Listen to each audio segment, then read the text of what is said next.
It's the dawn of the 20th century. Everywhere revolution is in the air. But unlike the Industrial Revolution in England, for one 24-year-old, the revolution is personal. And it's only just beginning. His name is John Martin, a British master brewer to whom distant shores are beckoning. In 1909, it's settled. Goodbye London, hello Antwerp. John Martin goes ashore in this enormous port where a true wind of madness is blowing. And so John Martin founds the drinks company which, a century later, still bears his name. His small company soon acquires its own bottling plant and offices a stone's throw from the famous port of Antwerp. The story of the John Martin Company is one of a thirst for success. It's also the story of a family that's thirsty for a challenge generation after generation. But let's start at the beginning. John Martin marries Jeanne Bouthiau. They have 3 children: Andrew, John James, and Joan. In 1939, the Second World War breaks out and the family flees to England. Fortunately, the staff remains loyal to their boss. John Martin's private secretary, Julia van Klemput, is appointed general manager during the occupation. In 1945, the company has survived the war and starts to grow again. John Martin's company quenches the thirst of the whole country with a range of sophisticated beverages that grows from strength to strength. With first 1 and then 2 new factories in Genval, it continues to expand thanks to a number of prestigious brands. Globe, Schweppes, Orangina, Martin's Pale Ale, Guinness, Gordon Scotch Ale, and later traditional beers such as Timmermans from one of Belgium's oldest breweries. In Belgium, Europe, and now in most of the world, you can toast the health of John Martin.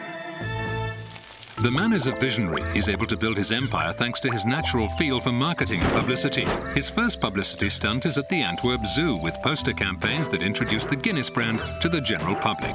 Large numbers of Belgian and international visitors regularly flock to the zoo, where John Martin opens one of his first taverns. He creates his own advertising agency in 1921. This agency, one of the first in the country, comes up with the idea of Miss Globe and Miss Belga, 2 mythical icons, 2 radically different women. Miss Belga, created for the Belgian cigarette brand, is sophisticated and alluring. Miss Globe, on the other hand, is respectable and well-behaved. Her image adorns the walls of towns and cities, and in the 20s and 30s, mothers are desperate to get their hands on these completely natural lemonades. John Martin then starts promoting Schweppes, and it's an enlightened choice by the young entrepreneur. He concentrates on Indian tonic, which, with Martin's Pale Ale, become his flagship products. Very fashionable, very elegant. Becoming increasingly more sensual, the misses gradually shed their clothes.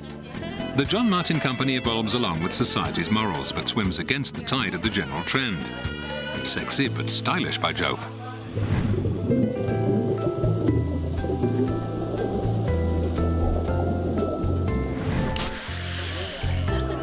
After the Great Depression of the 30s, John Martin takes great care of his brands. The company's strength, past and present, high-quality products for sophisticated consumers. There you go.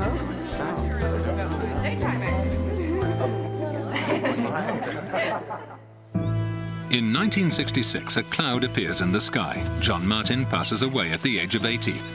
But his company is firmly rooted in the soil, and the tree continues to grow. Andrew and John James are already in charge. Later, John James passes the torch to his 3 sons, but for now, an enormous challenge awaits John's successors. The company expands at Genval-les-Eaux and in Paris, where production takes off under the management of John James. Demand continues to grow. No problem, the John Martin Company is able to cope. The World Fair in Brussels brings its share of technical innovations to the family's 5 new factories. What's more, there's now an air of Britishness about Genval-les-Eaux. The Chateau's Park acquires the first bowling green on the continent and an English country club. Sophisticated tourists flock to the banks of the lake. Soon, the Château du Lac becomes the first 5-star hotel in Wallonia, with a restaurant listed in the Michelin Guide. John is the inspiration behind the Château du Lac and the creation of the family's Martin's Hotels chain, which will be developed throughout Belgium. Peter will take charge of the Antwerp factory, where Orangina's famous round bottle will soon be produced. The firm then concentrates on special beers. Schweppes and Orangina take off, and in 2004, Anthony takes charge of the drinks side of the business.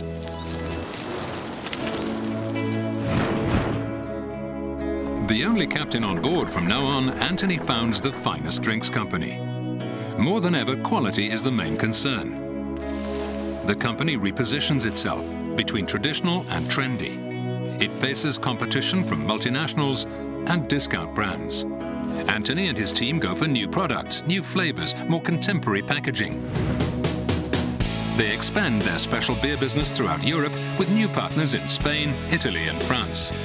The message is clear. The finest beer selection has decided to move up a gear and acquire a firm and permanent footing in special beers. The recipe for success lies in new products, strong or sweet, in new packaging, cans or small barrels, and in advertising too. Let's not forget that since its creation, a real feeling for marketing has always been the company's secret weapon. Contemporary campaigns take a new direction, more eye-catching, more daring. A quest for the holy grail between strength and sophistication. It's a search that creates an enormous thirst. The John Martin ship hasn't finished its voyage. It's setting sail again, as it always has done, able to count on its crew of employees who, generation after generation, have dedicated their lives to keeping it well on course, sailing smoothly through Belgian and international waters, and always with good humor. The ship can also count on its loyal network of partners, distributors and consumers across the world, on every sea and on every continent, to help ensure new growth. The adventure is far from over. The finest beer selection needs you, yes, each and every one of you. The finest club's finest members.